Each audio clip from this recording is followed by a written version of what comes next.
Hey everybody, I'm Alex Brown, Garden City Harvest Community Education Coordinator. Today I want to show you my method for blanching and freezing cauliflower. The first step is to cut your cauliflower into uniform pieces. Most of my frozen cauliflower ends up in curries, or I also like to blend it into soups as a base.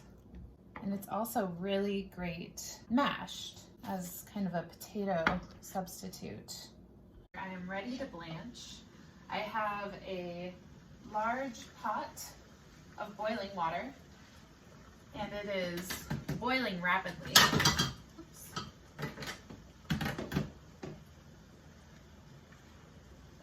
And I am just going to add, to start, about 1 handful of cauliflower to the water, 1 large handful. And that is still boiling, so I'm going to give it another handful. So as you can see, the water is simmering, but it's not a rolling boil anymore. So I'm going to keep it covered and watch for the cauliflower to come back to a boil. So it's important to blanch your vegetables long enough to halt the enzymatic action that leads to decomposition. So you're pushing pause on the freshness of the vegetables when you blanch them. However, if you don't blanch them long enough, you'll actually activate those enzymes, and it will result in a more rapid rate of decomposition. So one thing that I need to prepare as well is a cold water bath, and that will be what we use to halt the cooking process after the vegetables have been blanched.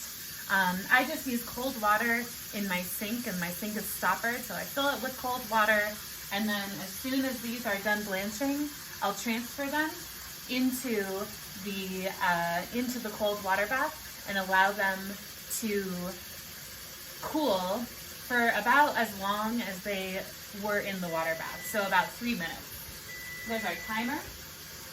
So when you're blanching, you want to have an efficient system where your water is fairly quickly coming back to a boil after you add your vegetables.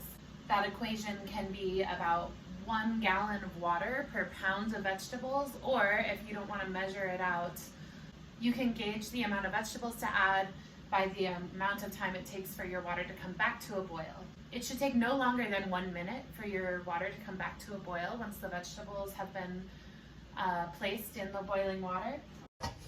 If you feel that your water temperature is getting warm, drain a little bit of that water and just refill with some cool water, or you can add a few ice cubes to bring your water temperature down again. By weighing the cauliflower either before or after blanching, but definitely after it's been chopped up and anything that you're not going to use has been removed, you can portion it out in a particular way. So I just want to get a look at what a pound of cauliflower might look like.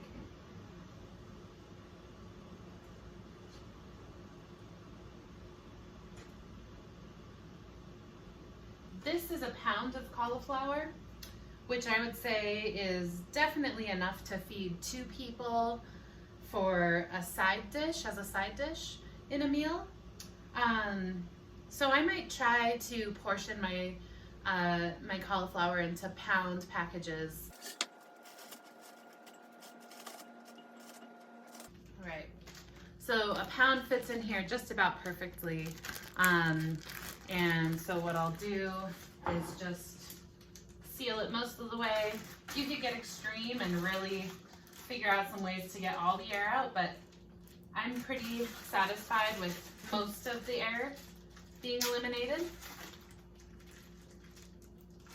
And then I do my best to flatten it just for storage. It makes it a little bit easier to fit inside my freezer.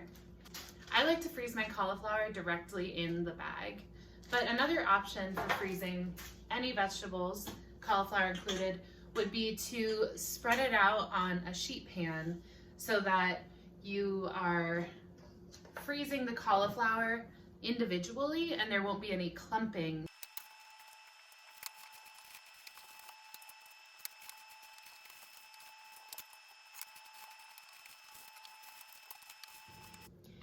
An important step in freezing a lot of food for the winter is making sure that you label it. So I'll at least write the year, but sometimes it's fun also to write the specific date, in this case being September 1st, just to keep a record of when you might be putting away this food next year, and you can kind of schedule around it. I'll start by laying these all out side by side so that they can freeze quickly, and then I will transfer them into a larger bag for long-term storage. But the faster they freeze, the better condition they'll stay in. So going to the freezer was a good reminder for me to bag up some of these other things that I had been freezing.